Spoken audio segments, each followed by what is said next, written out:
Hello everybody, hope आप सब अच्छे से होंगे। तो चलिए हम स्टार्ट करते हैं। आज का टॉपिक जो है पोस्ट पार्टम हेमरेज। ये बहुत इंपॉर्टेंट टॉपिक है एफएमजी के लिए भी, साथ ही साथ एनएमसी के लिए, बीएमडीसी के लिए और एनआरई के लिए भी। ठीक है, तो क्या है ये post partum haemorrhage?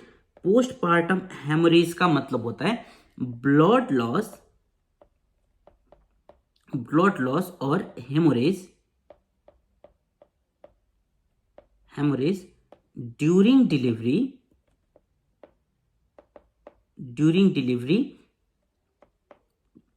then normal parameters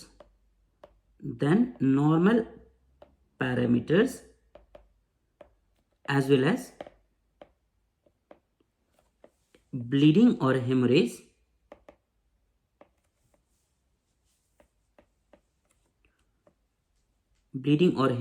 after delivery। ठीक है, तो आपको पीपीएच डायग्नोस करने से पहले आपको जानना होगा नॉर्मल पैरामीटर्स क्या है। तो हम देख लेते हैं नॉर्मल ब्लीडिंग पैरामीटर्स। ठीक है, तो क्या है ये नॉर्मल ब्लीडिंग पैरामीटर्स? तो नंबर 1, अगर आप वेजाइनल डिलीवरी करवा रहे हैं, ठीक है, अगर आप वेजाइनल डिलीवरी करवा रहे हैं और वहां पे blood loss less than 500 ml है, तो ये क्या है? नॉर्मल है। ठीक है, 500 ml से कम ब्लीडिंग हो रही है वेजाइनल डिलीवरी में, तो ये नॉर्मल होता है। साथ ही साथ सिजेरियन सेक्शन में अगर blood loss less than 1000 ml है, तो भी क्या है? नॉर्मल है। ठीक है, साथ ही साथ अगर हम हिस्टेरेक्टोमी कर रहे हैं और वहां पे अगर blood loss less than 1.5 litre है, तो भी क्या है? नॉर्मल है। ठीक है, अगर आपको नॉर्मल पैरामीटर्स पता है तो आप एबनॉर्मल खुद आप फाइंड आउट कर सकते हैं। तो अब हम देख लेते हैं पीपीएच का डेफिनेशन। ठीक है, पीपीएच डेफिनेशन और पैरामीटर्स।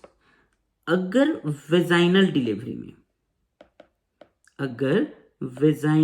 डिलीवरी में more than 500 ml blood loss हो रही है, तो इसको हम बोलेंगे पीपीएच। साथ ही साथ सी सेक्शन में अगर more than 1000 ml blood loss हो रही है, तो इसको भी हम बोलेंगे पीपीएच। और साथ ही साथ किसी भी तरीके का ब्लीडिंग और हेमोरेज जिसकी वजह से हेमोग्लोबिन का लेवल एटलीस्ट 1 ग्राम डिक्रीज हो रही है, तो उसको भी हम क्या बोलेंगे? पीपीएच बोलेंगे। ठीक है, any haemorrhage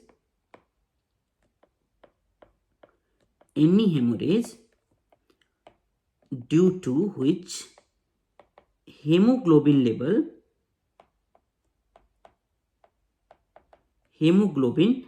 level decreases by at least 1 gram.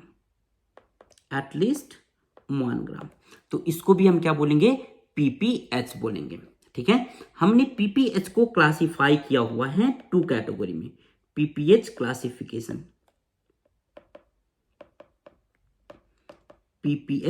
Classification number 1 जो है प्राइमरी पीपीएच और नंबर 2 जो है सेकेंडरी पीपीएच। ठीक है, तो क्या होता है प्राइमरी पीपीएच और सेकेंडरी पीपीएच? डिलीवरी के बाद अगर 24 आवर्स के अंदर में अगर ब्लीडिंग हो रही है, तो उसको हम बोलेंगे primary PPH. So after delivery haemorrhage within 24 hours within 24 hours. इसको हम क्या बोलेंगे, प्राइमरी पीपीएच। और सेकेंडरी पीपीएच क्या होता है फिर, आफ्टर डिलीवरी हेमोरेज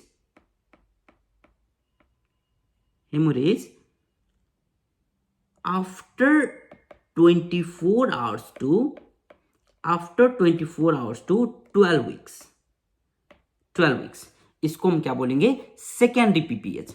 यानी कि डिलीवरी हुई और डिलीवरी के 24 आवर्स तक ब्लीडिंग नहीं हुआ, बट 24 आवर्स के बाद और 12 वीक्स तक यानी कि 3 महीने तक अगर किसी भी तरीके की ब्लीडिंग होती है तो उसको हम बोलेंगे secondary postpartum haemorrhage. But delivery हुई और डिलीवरी के 24 आवर्स के अंदर अंदर अगर ब्लीडिंग हो रही है तो उसको हम क्या बोलेंगे, प्राइमरी पीपीएच। ठीक है, तो most common cause of primary PPH is atonic uterus. और most common cause of secondary PPH is retained placental tissue. Retained placental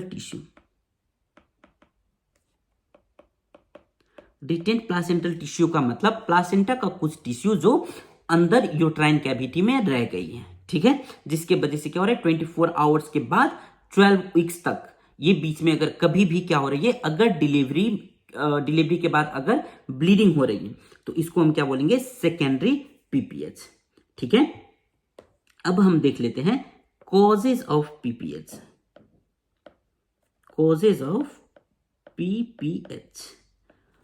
so causes of PPH के लिए आपको बस याद रखना है 4 T's। ठीक है, 4 T आपको याद रखना है। नंबर 1 T यानी कि tissue, that is retained placental tissue. Number 2 tone, uterus का जो टोन है वो क्या हो जाएगा, डिक्रीज्ड हो जाएगा। साथ ही साथ ट्रॉमेटिक डिलीवरी, अगर किसी भी तरीके का ट्रॉमा है तो ये एक रिस्क है, कॉज है। और साथ ही साथ 4 में थ्रोम्बिन, अगर वहां पर कोगुलेशन डिसऑर्डर है तो ये कुछ कॉजेज हैं किस चीज का, पीपीएच का, जो आपको 4 T याद रखना है, टिश्यू, टोन, ट्रॉमा और थ्रोम्बिन। ठीक है, अब हम देख लेते हैं risk factor of atonic PPH. ठीक है, रिस्क फैक्टर ऑफ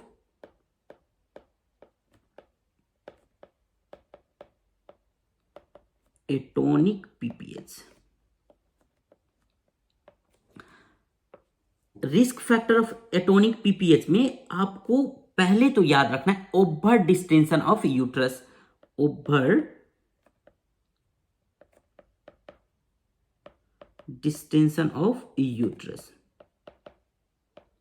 यानी कि अगर यूट्रस ओवर डिस्टेंड हो जाएगा तो वहां पर क्या होगा, रिस्क होगा एटोनिक पीपीएच होने का। ये एटोनिक पीपीएच क्या होता है, यूट्रस जो प्रॉपर कॉन्ट्रैक्ट नहीं हो पाता है। ठीक है, तो इसको हम क्या बोलते हैं, एटोनिक, और जिसके वजह से पोस्टपार्टम हेमरेज होता है तो इसको हम क्या बोलते हैं, एटोनिक पीपीएच हम बोलते हैं। तो अगर ओवर डिस्टेंशन ऑफ यूट्रस हो जाएगा तो प्रॉपर कॉन्ट्रैक्ट नहीं हो पाएगा यूट्रस। ठीक है, तो क्या क्या रीजन है, अब ओवर डिस्टेंशन तो आपको पता है, बट ओवर डिस्टेंशन होने का क्या क्या कारण है, what are the reason for the over distension of uterus. So पहले तो आपको देखना है पॉलीहाइड्रोमाइनस।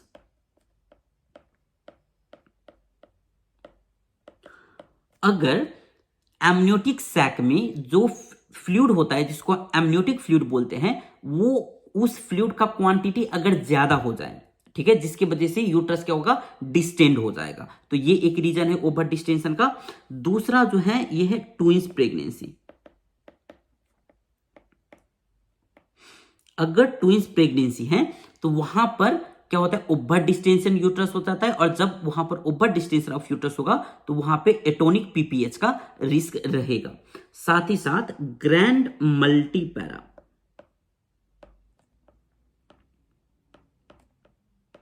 ग्रैंड मल्टीपैरा का मतलब क्या होता है, मोर देन 5 बेबी। कोई भी फीमेल जिसको 5 बेबी से ज्यादा है, ठीक है, यानी कि 5 बार वो प्रेग्नेंट हो चुकी है और 5 बेबी ऑलरेडी है उस फीमेल को, तो उस कंडीशन में भी क्या हो सकता है, ओवर डिस्टेंशन हो सकता है यूट्रस का। नंबर 4 जो है ये है मैक्रोसोमिया। मैक्रोसोमिया, मैक्रोसोमिया का मतलब क्या होता है? Big baby. अगर बेबी का साइज नॉर्मल बेबी से बड़ा है तो उस कंडीशन में भी क्या हो सकता है? एटोनिक पीपीएच होने का रिस्क हो सकता है ओवर डिस्टेंशन ऑफ यूट्रस की वजह से। साथ ही साथ अगर कोरियो एमनियोनाइटिस है,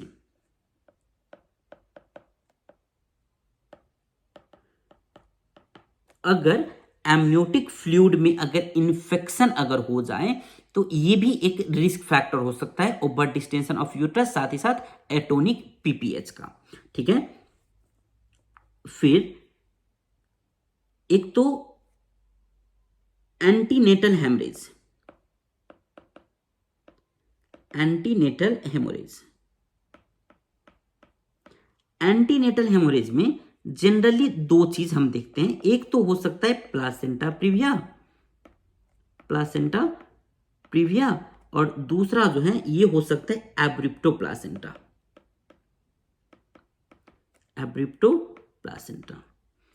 अब क्या होता है प्लासेंटा प्रीविया और एब्रिप्टो प्लासेंटा? अगर प्लासेंटा जो है वो इंटरनल ऑस को कवर कर रही है तो इसको हम बोलेंगे प्लासेंटा प्रीविया, और प्लासेंटा प्रीविया के सेपरेट लेक्चर भी हैं। ठीक है, और अगर अर्ली डिटैचमेंट, आप यहां पर देख सकते हैं यूटराइन वॉल से प्लासेंटा जो है वो टर्म से पहले डिटैच हो रहा है तो इसको हम बोलते हैं एब्रिप्टो प्लासेंटा। ठीक है, नंबर 7 में एडिरेंट प्लासेंटा,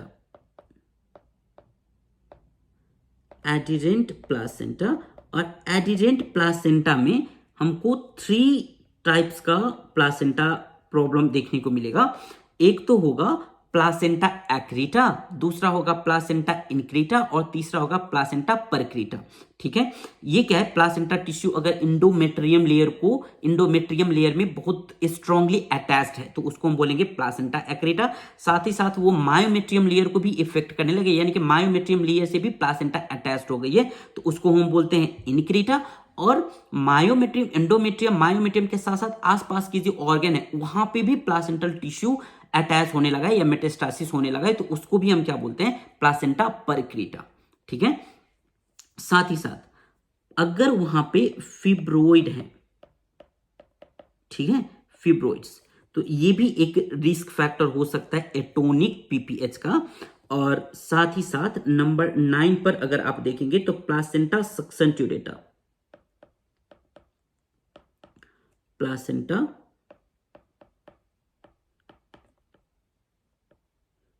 ट्यूरेटा, ये एक कॉज हो सकता है। साथ ही साथ प्लासेंटा बाइलोबेटा,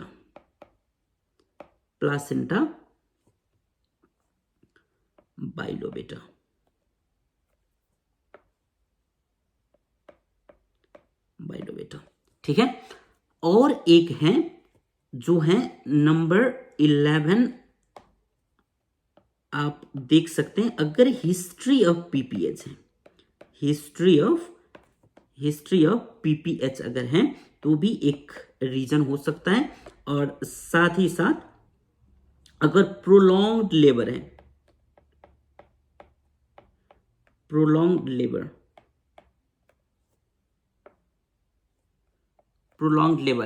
तो भी ये रिस्क हो सकता है एटोनिक पीपीएच का, क्योंकि प्रोलॉन्ग्ड लेबर में क्या होता है? यूट्रस जो है वो टायर्ड हो जाती है। ठीक है, यूट्राइन मसल टायर्ड हो जाती है जिसकी वजह से क्या नहीं हो पाता है? प्रॉपर कॉन्ट्रैक्शन नहीं हो पाता है। ठीक है, तो ये कुछ चीजें हैं जो आपको पता होना चाहिए। साथ ही साथ अब हम देख लेते हैं management of atonic uterus.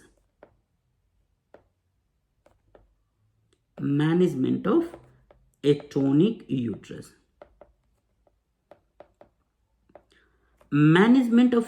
Atonic uterus में आपको क्या याद रखना है? पहले तो हम करेंगे मेडिकल मैनेजमेंट। ठीक है, पहले हम क्या करेंगे? Medical management. साथ ही साथ अगर मेडिकल मैनेजमेंट फेल हुआ तो मेडिकल मैनेजमेंट के साथ साथ हम करेंगे मैकेनिकल मैनेजमेंट,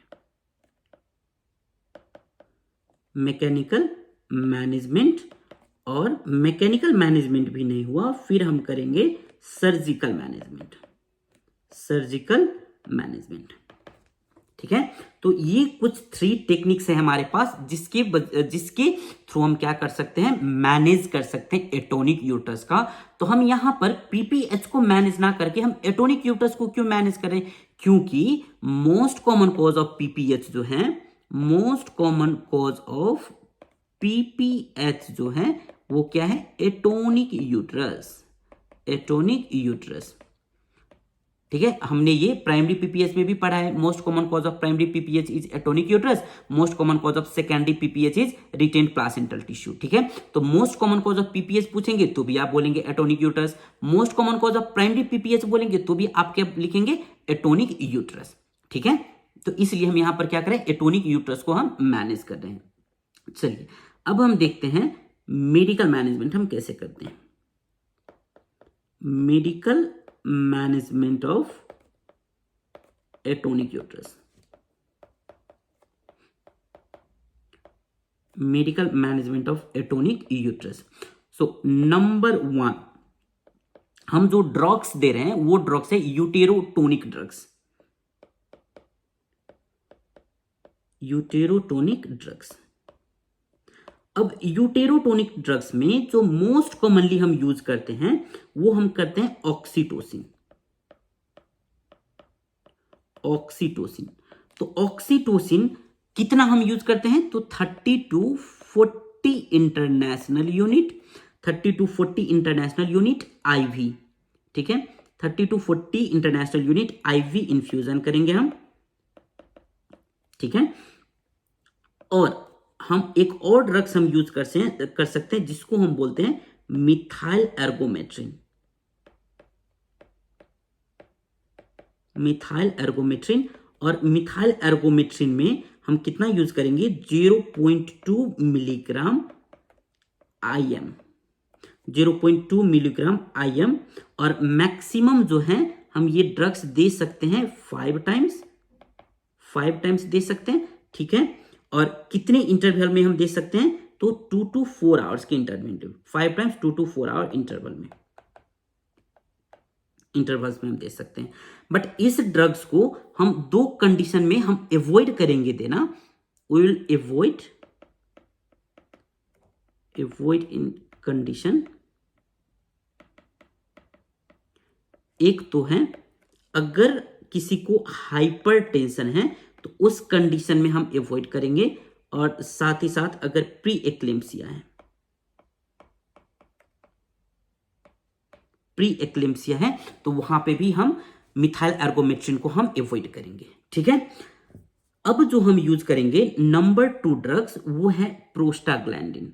नंबर 2 हम कौन सा ड्रग्स यूज करेंगे, प्रोस्टाग्लैंडिन, प्रोस्टाग्लैंडिन। और प्रोस्टाग्लैंडिन में जो मोस्ट कॉमन हमने पढ़ा है एमटीपी में भी मीजोप्रोस्ट कितना यूज करेंगे, तो 800 माइक्रोग्राम हम यूज करेंगे। और रूट हम कौन सा लेंगे, तो सबलिंगुअल रूट लेंगे। ठीक है, दूसरा जो हम यूज करेंगे यह है कार्बोप्रोस्ट, और कार्बोप्रोस्ट हम कितना यूज करेंगे, 250 माइक्रोग्राम हम यूज करेंगे। और रूट हम कौन सा लेंगे, तो आईएम हम लेंगे। ठीक है, और आपको एक और चीज क्या याद रखना है, कार्बोप्रोस्ट इज बेस्ट फॉर पीपीएच, ठीक है। और मैक्सिमम जो है वो हम 8 टाइम्स, कितने टाइम्स हम कार्बोप्रोस्ट हम यूज कर सकते हैं, सो 8 टाइम्स हम कार्बोप्रोस्ट यूज कर सकते हैं। एंड कितनी इंटरवल में, 15 to 19 मिनट की इंटरवल में हम कार्बोप्रोस्ट 250 माइक्रोग्राम हम 8 टाइम्स यूज कर सकते हैं। और हम किस कंडीशन में हम अवॉइड करेंगे, हम अवॉइड करेंगे carboprost, we will avoid this carboprost in asthma.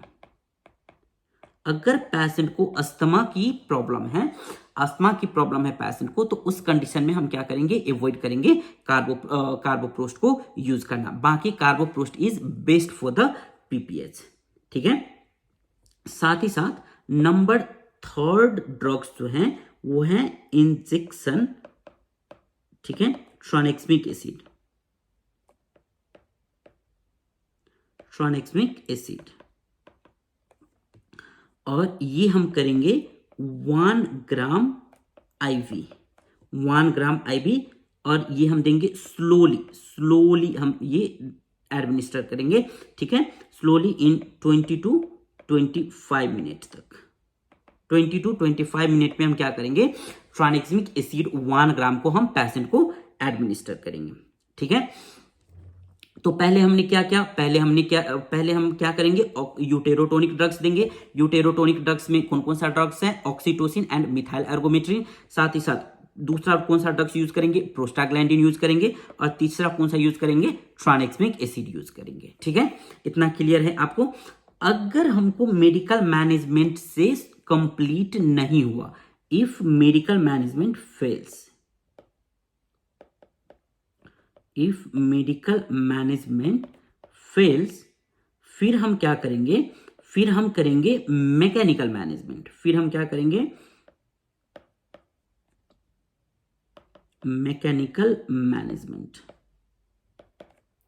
और क्या होता है ये मैकेनिकल मैनेजमेंट, मैकेनिकल मैनेजमेंट में हम कौन कौन सा ड्रग्स यूज करते हैं जी, कोई भी ड्रग्स हम मैकेनिकल मैनेजमेंट में यूज नहीं करते, ठीक है।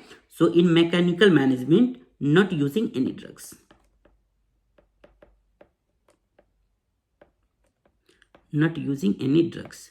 तो फिर हम क्या करते हैं मैकेनिकल मैनेजमेंट में, मैकेनिकल मैनेजमेंट में हम पहले तो करते हैं पैकिंग करते हैं यूट्रस को, पैकिंग यूट्रस, ठीक है।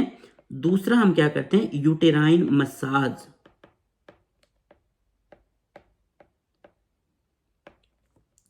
फिर हम क्या करते हैं, फिर हम यूज करते हैं एक कैथेटर जिसको हम बोलते हैं बकरी बैलन कैथेटर, बकरी बैलन कैथेटर। और एक और कैथेटर होता है जिसको हम बोलते हैं कॉन्डोम कैथेटर, कॉन्डोम कैथेटर, ठीक है। तो आप देख सकते हैं ये है यहां पे बकरी बैलन कैथेटर। ये कौन सा कैथेटर है, बकरी बैलन कैथेटर। ये बकरी बैलन कैथेटर में हम क्या करते हैं, कैथेटर को इंसर्ट करते हैं, कैथेटर को हम क्या करते हैं, इंसर्टिंग कैथेटर इन यूटेराइन कैविटी। और फिर हम ये कैथेटर में हम क्या करते हैं, वार्म स्लाइन को फिल करते हैं, वार्म स्लाइन को फिल करते हैं। और फिर क्या होता है, जब वार्म स्लाइन को हम फिल करेंगे, वार्म स्लाइन को हम जब फिल करेंगे ना कैथेटर में, तो जो ये बकरी बैलन कैथेटर का जो होता है, ये क्या करेगा, यूटेराइन वाल को थोड़ा सा प्रेस करेगा, और वहां पे क्या होता है, ब्लीडिंग डिक्रीज होने का रिस्क रहता है। जैसे कि आप इस इमेज में देख सकते हैं, फॉर एग्जाम्पल ये है कैथेटर, ये है यूट्रस, और हमने ये इंसर्ट किया कैथेटर, ठीक है। और यहाँ कैथेटर में हम क्या करें, सिरिंज के थ्रू हम यहाँ पर स्लाइन फिल करें, ठीक है। जब हम यहाँ पर फ्लूइड हम फिल कर लेंगे ये कैथेटर में ना, तो ये कैथेटर क्या करेगी, ये कैथेटर जो है ये यूटेराइन कैविटी के वॉल पे प्रेशर बनाएगा, और जब प्रेशर बनाएगा तो वहां पे ब्लीडिंग डिक्रीज हो सकता है। और डिटेल में आप ये देख सकते हैं, ये हम स्लाइन फिल कर रहे हैं, और ये क्या है, बकरी बैलन कैथेटर, ठीक है, ठीक है। एवरीवन क्लियर, यहां तक सब लोग क्लियर है। चलिए अब हम देखते हैं, अगर मैकेनिकल मेथड भी फेल हो जाए फिर हम क्या करेंगे, इफ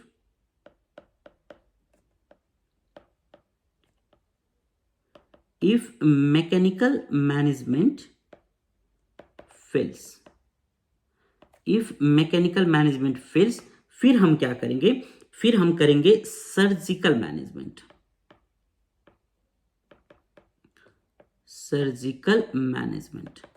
और सर्जिकल मैनेजमेंट में हम क्या करेंगे, सर्जिकल मैनेजमेंट में आपको ये याद रखना है, और ये आपका प्रीवियस ईयर क्वेश्चन भी है, जिसको हम बोलते हैं B line suture,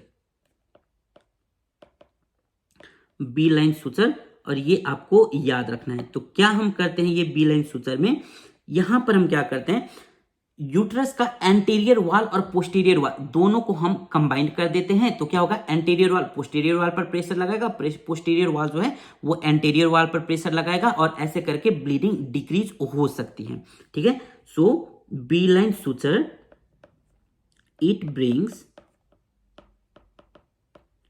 brings anterior and posterior wall of the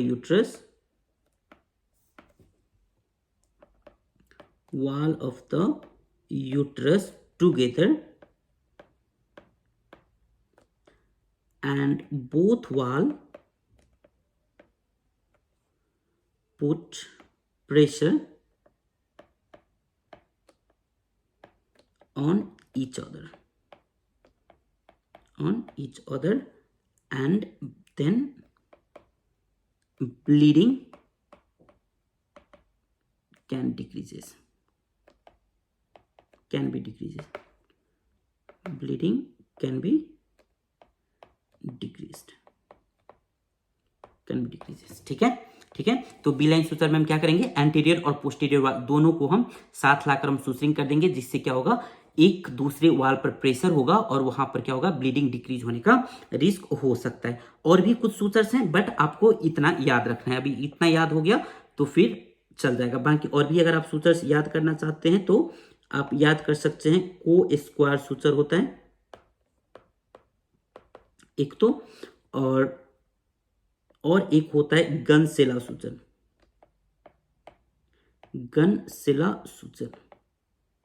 ठीक है, ये तीन आपको याद है तो ऑलमोस्ट काम चल जाएगा।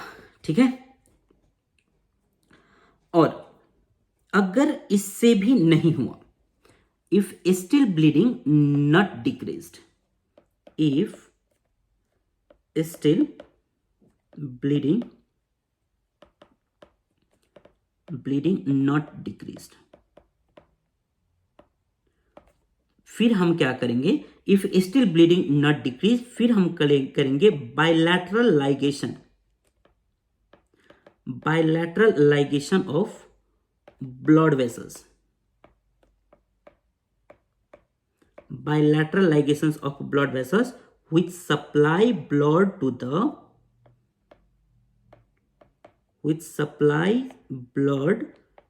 the uterine cavity, to uterus। ठीक है, हमने बी लाइन सूचर भी कर लिया, वहां भी ब्लीडिंग डिक्रीज नहीं हो रहा है, तो फिर हम क्या करेंगे, बायलैटरल लाइगेशन कर देंगे। दोनों साइड पे जो भी ब्लड वेसल्स क्या करिए, यूट्रस को ब्लड सप्लाई कर रही है, उस ब्लड वेसल्स को हम क्या कर देंगे, हम लाइगेट कर देंगे।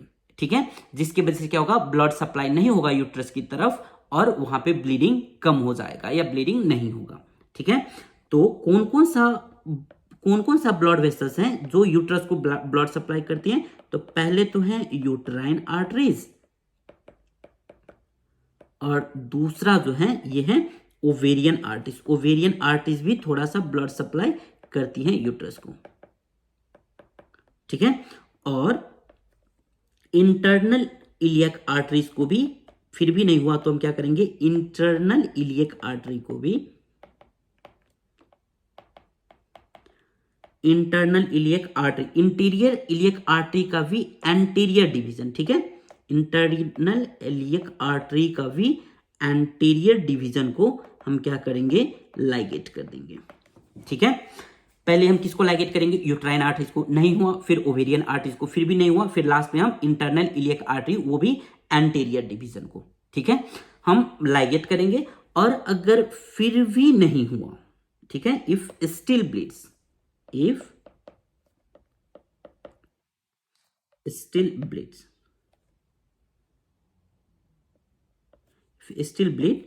फिर हम क्या करेंगे, लास्ट जो है वो है हिस्टेरेक्टोमी।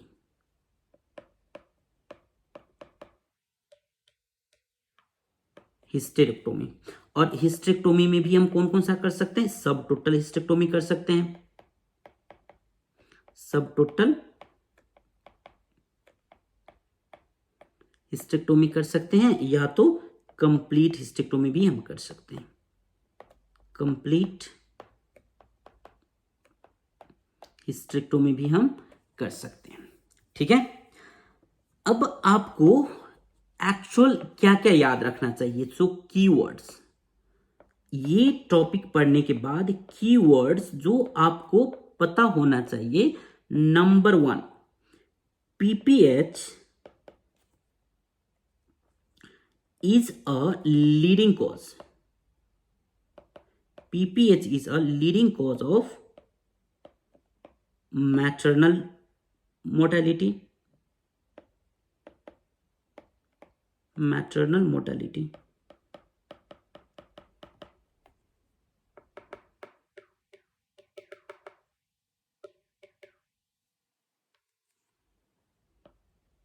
ठीक है, PPH is a leading cause of maternal mortality worldwide. ये आपको याद होना चाहिए, number 1। Number 2, uterine atony is the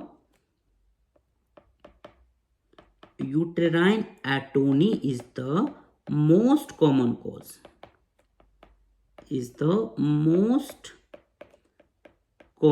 cause, of PPH. ये 2 आपको पता होना चाहिए।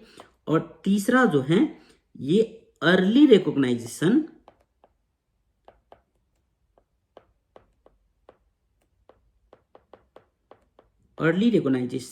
And prompt management.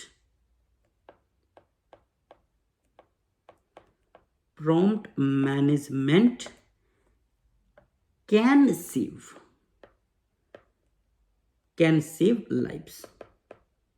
ठीक है, अगर हमको ये पीपीएच के रिगार्डिंग अगर हमको पहले पता चल जाए, ठीक है, या तो हम हिस्ट्री हो पेशेंट को, या तो जितने भी कॉम्प्लिकेशंस हमने पढ़े उसमें से कुछ भी हैं, या जब भी पीपीएच हुआ और इंस्टेंटली डॉक्टर के पास आ गया और डॉक्टर ने फाइंड आउट कर लिया, यानी कि डायग्नोस कर लिया, तो हम क्या कर सकते हैं? पेशेंट को बचा सकते हैं। बट मोस्ट 3 चीज क्या है? पहले तो आपको पता होना चाहिए ये एक मोस्ट कॉमन प्रॉब्लम है जिसकी वजह से मदर की डेथ हो सकती है। दूसरा, यूटेराइन एटोनिक यूट्रस और एटोनिसिटी, ये क्या है? Uterine atony is the most common cause of PPH. और तीसरा, अर्ली, अगर हमको पहले पता चल जाएगा, यानी कि जल्द से जल्द, जितना जल्दी जब ब्लीडिंग स्टार्ट होगा और जितना जल्दी हमको पता चलेगा, उतना हम क्या कर सकते हैं? पेशेंट को बचा सकते हैं। तो ये कुछ चीजें हैं जो आपको पता होना चाहिए पीपीएच के बारे में। और अगर आपको ये वीडियो अच्छा लगा है तो अपने दोस्तों के साथ शेयर करिए। और साथ ही साथ हम आपको बताना चाहेंगे कि अगर आपको फॉरेन में एमबीबीएस करना है, या आप फॉरेन में एमबीबीएस के लिए अगर आप प्लान कर रहे हैं, तो आप डॉक्यूवर्सिटी को कांटेक्ट कर सकते हैं, जो आपको ईच एंड एवरी स्टेप पर गाइड करेंगे। ठीक है, थैंक यू सो मच।